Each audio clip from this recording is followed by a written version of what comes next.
রব্বুল আলামিন সবাইকে হজ করার তৌফিক দেন না।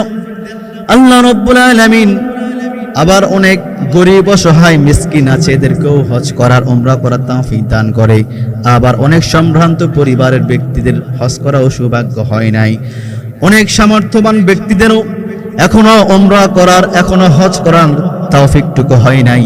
কিন্তু আল্লাহ রব্বুল আলামিন কবুল করলেই সেই বান্দারা, সেই বান্দিরা হজ করতে পারবে।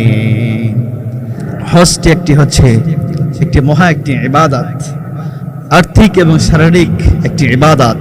আল্লাহ রব্বুল আলামিন আমাদের যাদেরকে সামর্থ্য দান করেছে, আমরা হজ করার নিয়ত করি, কিন্তু আমরা হজ করব আমরা ইনশাআল্লাহ।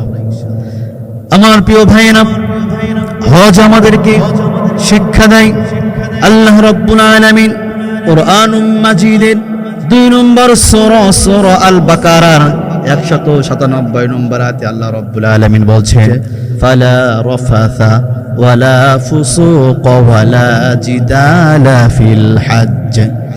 আল্লাহ রব্বুল আলামিন বান্দাদেরকে বলেছেন, এ আমার বান্দারা, হজ তোমাদের জন্য একটি শিক্ষা। হজ আমাদের জন্য কি? হজ আমাদের জন্য একটি শিক্ষা। হজের মধ্যে কোনো গুনাহ নাই, হজের মধ্যে কোনো পাপ নেই, হজের মধ্যে কোনো ঝগড়া বিবাদ নাই। সুতরাং আমরা যারা হজ করতে গিয়েছি, হজ থেকে আসার পরে ওখান থেকে শিক্ষা নিতে হবে। আগামী জিন্দেগি আর কারো সঙ্গে অশ্লীলতা করা যাবে না, আর বিশৃঙ্খলা সৃষ্টি করা যাবে না, আর ঝগড়া করা যাবে না সমাজের মধ্যে, পরিবারের মধ্যে, সব জায়গায়। এই জন্য আমার প্রিয় ভাইয়েরা, হজ করার পরে এই হজের যে শিক্ষা, এটা আমাদেরকে মেনে নিতে হবে। হজের যে শিক্ষা, এটা আমাদেরকে কবুল করে নিতে হবে।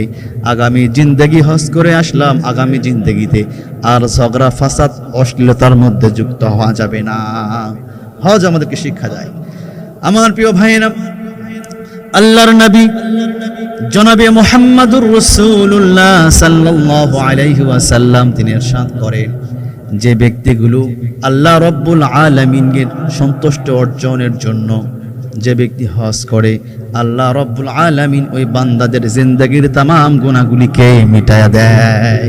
সুবহানাল্লাহ।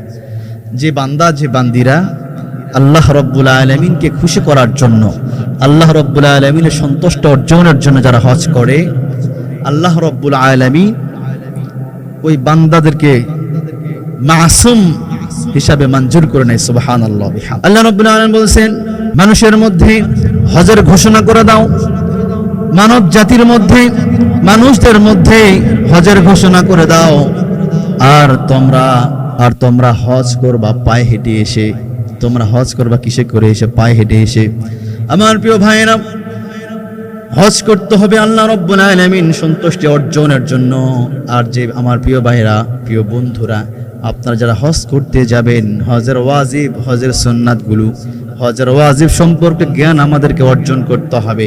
হজের ওয়াজিব বিষয়ে আমাদেরকে জ্ঞান অর্জন করতে হবে। আর কোন কোন কাজগুলি করলে হজ নষ্ট হয়ে যায়, এই ইলমগুলি অর্জন করতে হবে, তারপরে হজ করতে যেতে হবে। আমার প্রিয় ভাইয়েরা, হারাম উপার্জন দিয়ে হজ করা যাবে না। হারাম উপার্জন দিয়ে হজ করা যাবে না। আল্লাহর নবী জনাবে মুহাম্মদুর রাসূলুল্লাহ সাল্লাল্লাহু আলাইহি ওয়াসাল্লাম তিনি বলছেন, যে হারাম উপার্জন দিয়ে যদি শরীরের মধ্যে একটি অঙ্গ হয়ে যায়, সৃষ্টি হয়, ওই অঙ্গটা জাহান্নামের মধ্যে চলে যাবে। সুতরাং আমার প্রিয় ভাইয়েরা, আমরা যে হজ করব, সুদের টাকা, ঘুষের টাকা, আমরা যে হজ করব, হারাম উপার্জন দিয়ে হজ করা যাবে না। হালাল, আল্লাহ রাব্বুল আলামিন আপনাকে যে হালাল সম্পদ দান করেছেন, এই হালাল সম্পদ থেকে অর্থ দিয়ে হজ করতে হবে। অর্থটা হতে হবে হালাল, হারাম দিয়ে হজ করা যাবে না।